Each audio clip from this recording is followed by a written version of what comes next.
OBC समाजाच्या मागण्यांसाठी अन्न आणि नागरी पुरवठा मंत्री छगन भुजबळ यांच्या उपस्थितीत सांगलीमध्ये ओबीसी महाएल्गार मेळावा होणार आहे। दुपारी 2 वाजता मेळावा पार पडणार आहे। या मेळाव्यासाठी सर्व पक्षीय ओबीसी नेते उपस्थित राहणार असल्याची माहिती मिळाली आहे।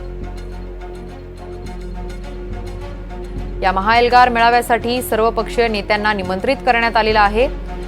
विजय वडेट्टीवारांना देखील या मेळाव्यासाठी आमंत्रण देण्यात आलेलं आहे। ओबीसी समाजाच्या मागण्यांसाठी अन्न आणि नागरी पुरवठा मंत्री छगन भुजबळांच्या उपस्थितीत सांगलीमध्ये हा ओबीसी महाएल्गार मेळाव्याचं आयोजन करण्यात आलेलं आहे। आज दुपारी 2 वाजता हा मेळावा पार पडेल।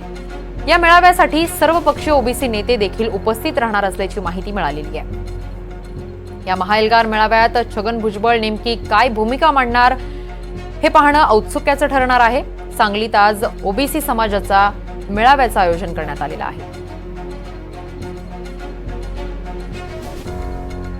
या संदर्भात अधिकची माहिती देत आहेत आमचे प्रतिनिधी शरद सातपुते। शरद, ओबीसींचा महाएल्गार मेळावा सांगलीत आयोजित करण्यात आलेला आहे, या संदर्भात काय अपडेट आहे?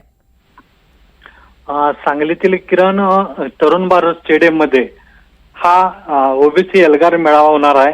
यासाठी ओबीसी संघटनेचे मुस्लिम ऑर्गनायझेशनचे शब्बीर अन्सार ही या ठिकाणी खास उपस्थित राहणार आहे त्यांची।